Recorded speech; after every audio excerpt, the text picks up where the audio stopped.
इमामन कबीरा के बाद नबी शाह शुद बशीर नजीरा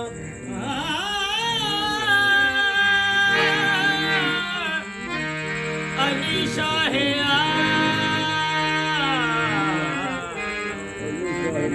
इमामन कबीरा के बाद नबी शुद बशीर नजीरा ज़मीं आसमां अर्श कुर्सी बहुमश अली दायला कुल शान कदीरा या साहिबल जमाल फया सैयदुल इनाम हक ने किया है तुमको उन नबियों का इमाम रोज़े अज़ल के राज सभी खोल दीजिए खुद अपने ही मुंह से जरा बोल दीजिए आज खुम पे मिंबर रवा सोना आज खुम पे मिंबर रवा सोना नाले मुक्ति कर मुका सोना आज खुम पे मिंबर रवा सोना नाले मुक्ति कर मुका सोना आज खुम पे मिंबर रवा सोना नाले मुक्ति कर मुका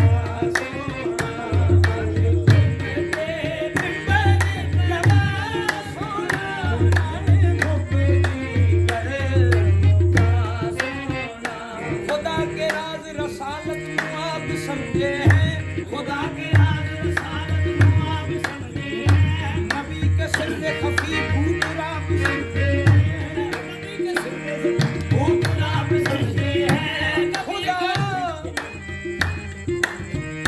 खुदा के राज रसालत आप समझे हैं खुदा के राज रसालत आप समझे हैं नबी के सिर पे खफी भूत आप समझे हैं नबी के सिर पे खफी भूत आप समझे हैं अली नबी से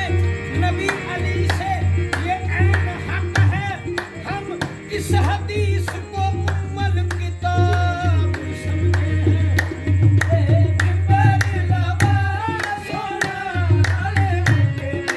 करे मुका सोना मिंबर लवा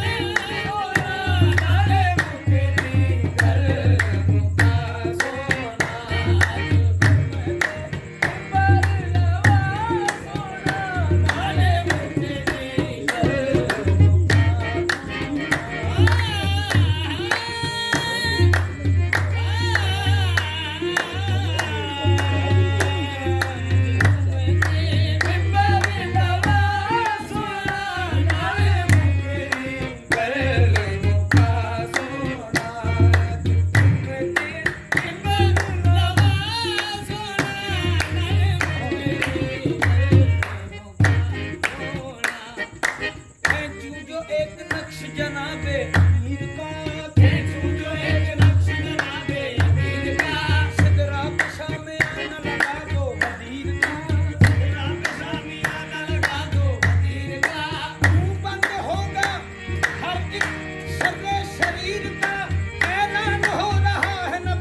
अल्लाह दे फरमान के मुताबिक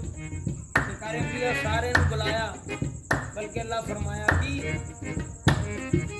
अगले पिछले बुलवा के अगले पिछले बुलवा के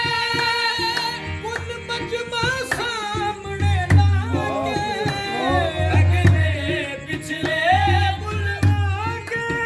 हाय बुल मजमा सामने लाके अगले पिछले बुलवा के